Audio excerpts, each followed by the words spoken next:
to my eyes and show me your adventures I haven't seen. Taking all the life, it hits the spot. Walking on fantasy. So take me, baby, take me to a state of mind that's made of, baby, that's made of all that we find.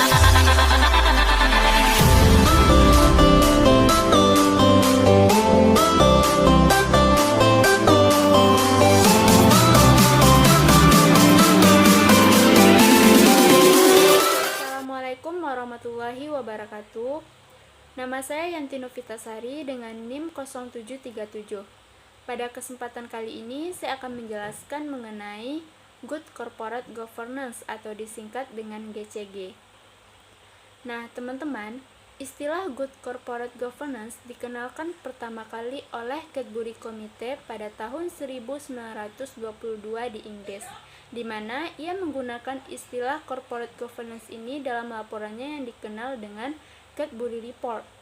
Adapun beberapa definisi dari beberapa ahli atau organisasi mengenai Good Corporate Governance ini, diantaranya yaitu datang dari Cadbury Committee of United Kingdom, di mana ia mendefinisikan corporate governance ini sebagai seperangkat peraturan yang mengatur hubungan antar pemegang saham, pengelola perusahaan, kreditur, pemerintahan, karyawan, serta para pemegang kepentingan lainnya, baik internal maupun eksternal, yang berkaitan dengan hak dan kewajiban mereka, atau dengan kata lain merupakan suatu sistem yang mengarahkan dan mengendalikan perusahaan.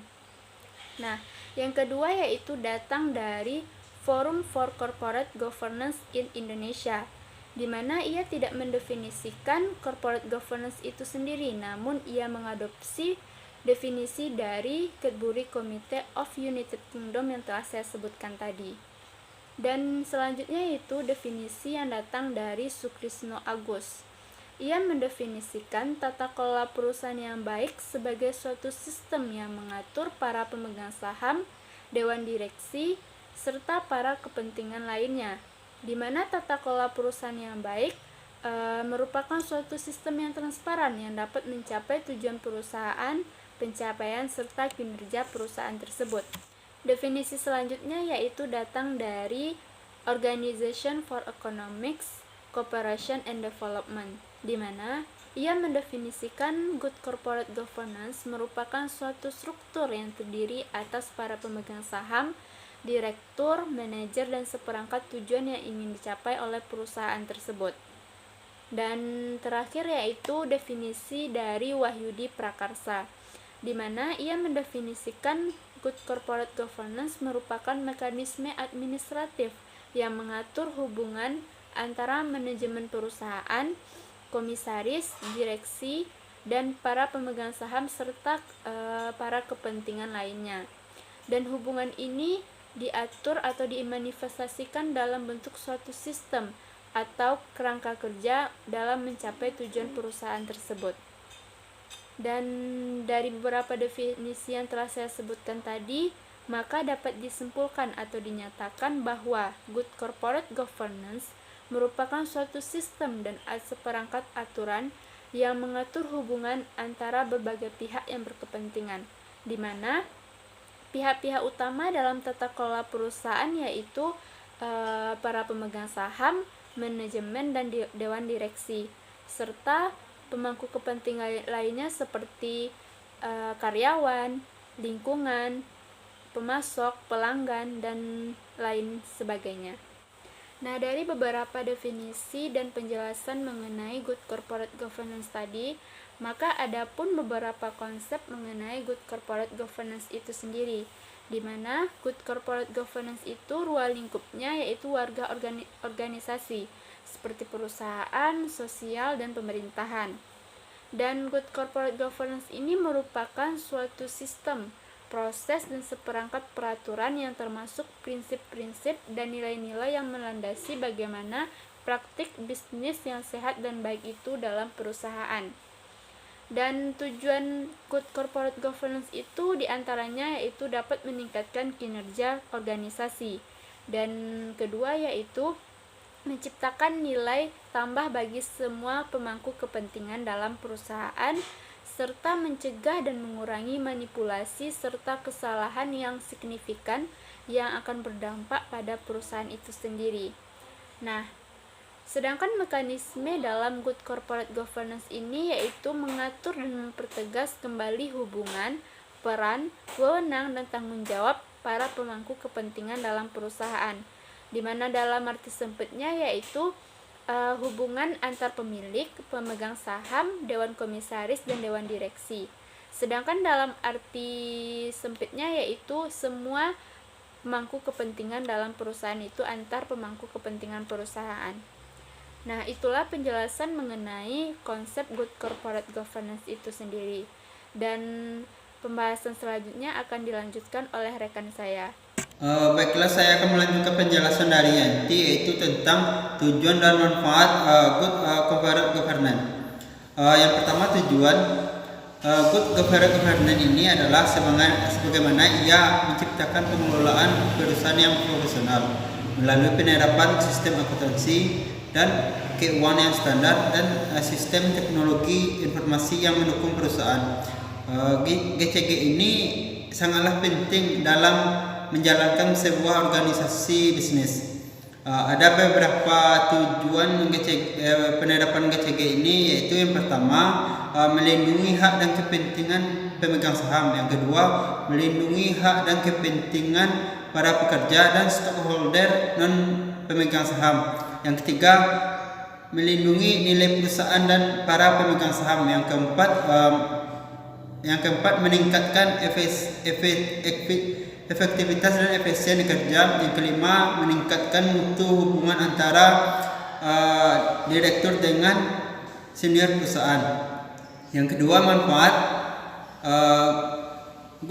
penerapan good corporate governance ini adalah salah satu cara untuk memulihkan kepercayaan investor dan institusi di pasar modal. Ada beberapa manfaat penerapan GCG ini, yaitu adalah yang pertama, dengan adanya GCG ini para investor dan institusi akan menaruh kepercayaannya kepada perusahaan. Yang kedua, secara teoris dapat meningkatkan nilai perusahaan. Baiklah, saya Deli Permatasari. Di sini saya akan menjelaskan mengenai prinsip dari good corporate governance atau tata kelola perusahaan yang baik. Dalam pelaksanaannya tersebut itu menggunakan prinsip-prinsip di mana yang berlaku secara internasional, yang diharapkan dapat menjadi rujukan bagi pemerintah dalam membangun suatu penerapan good corporate governance tersebut. Adapun prinsip-prinsipnya, yang pertama yaitu vision atau penglihatan. Pengembangan suatu organisasi atau badan usaha yaitu didasari dari visi dan strategi yang jelas dan membangun suatu partisipasi dari seluruh anggota dalam agar semua pihak merasa memiliki tanggung jawab untuk memajukan organisasi dan usahanya tersebut. Yang kedua itu partisipasi dalam memproses pengambilan keputusan dan pelaksanaan dari hasil keputusan suatu organisasi dan badan usaha, yaitu melibatkan pihak-pihak yang relevan, memiliki sistem yang terbuka dengan jaminan adanya hak berasosiasi dan penyampaian pendapat. Yang ketiga, equality atau persamaan. Suatu badan usaha atau organisasi yang baik selalu akan memberikan dan menyediakan peluang yang sama bagi semua anggota atau pihak yang terkait, bagi peningkatan kesejahteraan melalui usaha bersama di dalam etika usaha yang baik. Yang keempat, profesional, diartikan dalam seseorang yang terikat dalam suatu lapangan pekerjaan. Dalam konteks ini, profesional diartikan dengan peningkatan kapasitas, kompetensi, dan moral sehingga pelayanan dapat dilakukan dengan mudah, akurat, dan cepat. Yang kelima, supervision atau pengawasan. Peningkatan usaha supervisi terhadap semua aktivitas usaha atau organisasi sehingga tujuan bersama dapat dicapai secara optimal. efektif dan efisien, serta dapat meminimalkan potensi kesalahan atau penyimpangan yang mungkin timbul. Yang keenam yaitu efektif dan efisien. Efektif diartikan yaitu lebih berorientasi pada hasil, sedangkan efisien yaitu berorientasi pada proses. Adapun yang direncanakan dan dijalankan suatu organisasi ataupun badan usaha harus bersifat efektif dan efisien. Yang ketujuh yaitu transparan. Itu lebih diartikan membangun kepercayaan yang saling menguntungkan antara pemerintah atau pengelola dengan masyarakat atau anggotanya melalui ketersediaan informasi yang mudah diakses dan lengkap dan juga terupdate. Yang kedelapan yaitu accountability atau akuntabel. Di sini difokuskan dalam meningkatkan tanggung jawab dari pembuat keputusan yang lebih diarahkan dalam menjawab kepentingan publik ataupun anggota. Yang kesembilan yaitu keadilan atau kewajaran. Dalam konteks ini, keadilan itu lebih diartikan sebagai aturan hukum harus ditegakkan secara adil dan tidak memihak bagi siapapun atau siapapun oleh pihak yang manapun. Yang ke-10 yaitu jujur. Di sini kebijakan, strategi, program, aktivitas dan pelaporan suatu organisasi dan badan usaha harus dapat dijalankan secara jujur.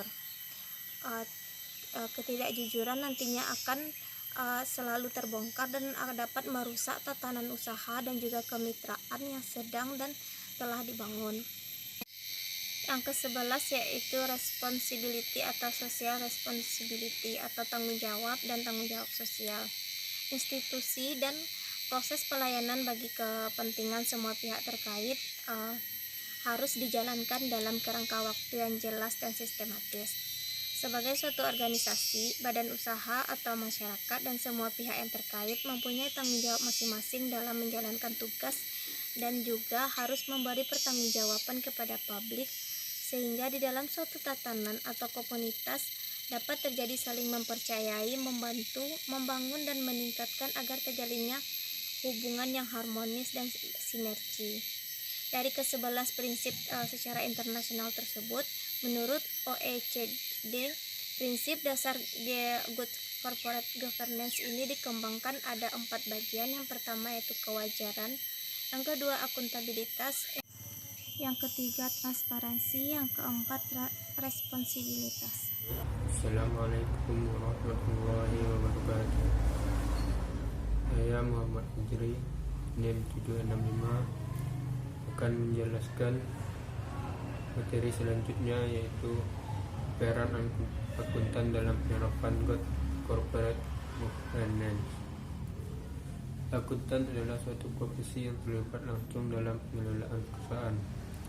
Selaku akuntan manajemen, akuntan adalah bagian dari manajemen perusahaan sehingga dia terlibat langsung dalam aktivitas perusahaan. Menurut perspektif teori,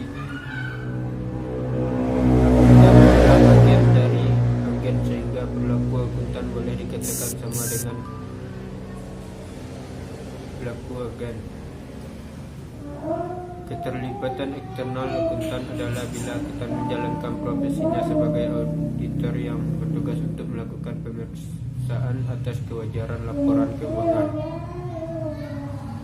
Profesi auditor dari para akuntan memainkan peran yang sangat penting karena mereka memverifikasi kewajaran informasi yang mendasari dilakukannya berbagai macam transaksi bisnis. Memakai laporan keuangan tanpa kepercayaan terhadap kebenaran kondisi keuangan suatu perusahaan, para investor akan ragu untuk membeli saham suatu perusahaan terbuka dan pasar akan sulit tercipta. Dalam hubungannya dengan prinsip GCG, peran akuntan secara signifikan terlibat dalam berbagai aktivitas penerapan masing-masing prinsip GCG menurut OECD yang meliputi prinsip kewajaran. akuntabilitas, transparansi, dan responsibilitas, di mana hal itu dapat dilihat. Yang pertama yaitu prinsip kewajaran. Laporan keuangan dapat dikatakan wajar bila laporan keuangan tersebut memperoleh opini atau pendapatan wajar tanpa pengecualian dari akuntan publik. Laporan keuangan wajar berarti laporan keuangan tersebut tidak mengandung salah segi material. Dalam hal ini, peran akuntan independen adalah memberikan keyakinan atas kualitas informasi keuangan dengan memberikan pendapat yang independen atas kewajaran penyajian informasi dalam laporan keuangan. 2. Prinsip akuntabilitas merupakan tanggung jawab manajemen melalui pengawasan yang efektif, yaitu dengan dibentuknya komite audit. Komite audit sendiri mempunyai tugas utama yaitu untuk melindungi kepentingan pemegang saham atau pihak-pihak lain yang berkepentingan dengan melakukan tinjauan atas reliabilitas dan integritas informasi dalam laporan keuangan dan laporan operasional lain beserta kriteria untuk mengukur. 3. Prinsip transparansi. Prinsip transparansi berhubungan dengan kualitas informasi yang disampaikan perusahaan. Kepercayaan investor akan sangat tergantung dengan kualitas penyajian informasi yang disampaikan oleh perusahaan. Oleh karena itu, akuntan manajemen dituntut untuk menyediakan informasi yang jelas, akurat, tepat waktu, dan dapat dibandingkan dengan indikator-indikator yang sama. 4. Prinsip responsibilitas. Prinsip ini berhubungan dengan tanggung jawab perusahaan sebagai anggota masyarakat, yaitu dengan cara mengakomodasi kepentingan pihak-pihak yang berkaitan dengan perusahaan seperti masyarakat, pemerintah, asosiasi bisnis, dan sebagainya. Prinsip ini berkaitan juga dengan kewajiban perusahaan untuk memenuhi semua peraturan dan hukum yang berlaku. Kami menjelaskan sedikit mengenai faktor pertimbangan dalam implementasi Good Corporate Governance. Di antara beberapa faktor yaitunya faktor internal dan faktor eksternal. Faktor internal adalah pendorong keberhasilan pelaksanaan praktek yang berasal dari dalam perusahaan. Beberapa faktor yang dimaksud antara lain: 1. Terdapatnya budaya perusahaan yang mendukung penerapan dalam mekanisme serta sistem kerja manajemen di perusahaan. 2. Manajemen pengendali risiko perusahaan juga didasarkan pada kaidah-kaidah standar Good Corporate Governance. Faktor eksternal adalah beberapa faktor yang berasal dari luar perusahaan yang sangat mempengaruhi keberhasilan penerapan Good Corporate Governance, yaitunya satunya terdapat sistem hukum yang baik sehingga mampu menjamin berlakunya supremasi hukum yang konsisten dan efektif. Kedua, dukungan pelaksanaan dari sektor publik, lembaga pemerintah yang diharapkan dapat pula melakukan Good Corporate dan Clean Corporate menuju Good Corporate Governance. Berikutnya, organisasi khusus dalam penerapan Good Corporate Governance.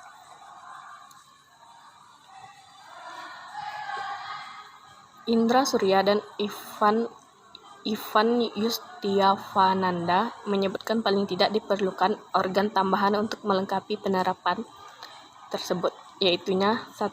Komisaris dan direktur independen. Istilah independen sering diartikan sebagai merdeka, bebas, tidak memihak, tidak dalam tekanan pihak tertentu, punya integrasi, dan tidak dalam posisi konflik kepentingan. Berikutnya, komite audit. Undang-Undang Persero terbatas pada Pasal 121 memungkinkan Dewan Komisaris untuk membentuk komite tertentu yang dianggap perlu untuk membantu tugas pengawas yang diperlukan. Assalamualaikum warahmatullahi wabarakatuh. Nama saya Sri Mulyati, NIM 939. Baiklah, saya akan melanjutkan materi yang telah dijelaskan oleh Dindi, yaitu tentang jurnal terkait materi pengaruh penerapan prinsip-prinsip Good Corporate Governance pada kinerja lembaga perkreditan desa.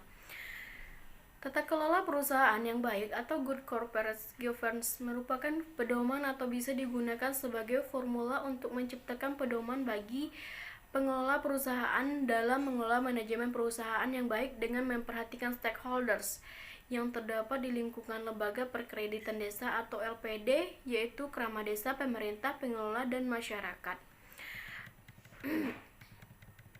Dalam Komite Nasional Kebijakan Governance atau KNKG pada tahun 2006 telah mengeluarkan pedoman umum Good Corporate Governance Indonesia. Dalam pedoman tersebut, KNKG memaparkan prinsip-prinsip GCG, yaitu transparansi, akuntabilitas, responsibilitas, independensi, dan kewajaran. Berdasarkan jurnal, maka dapat disimpulkan bahwa variabel transparansi positif dapat berpengaruh signifikan pada kinerja lembaga perkreditan desa atau LPD. Hal ini menunjukkan bahwa apabila prinsip transparansi dilakukan dengan baik, maka akan berimplikasi pada semakin baik pula kinerja LPD. Kedua, variabel akuntabilitas tidak berpengaruh signifikan pada kinerja LPD. Walaupun penerapan prinsip ini dikatakan cukup baik, nyatanya masih belum dapat mendorong peningkatan kinerja LPD, sehingga perlu dilakukan peningkatan dalam proses penerapan prinsip ini secara berkelanjutan, sehingga diharapkan akan berdampak pada peningkatan kinerja LPD. Ketiga, variabel responsibilitas tidak berpengaruh signifikan pada kinerja LPD.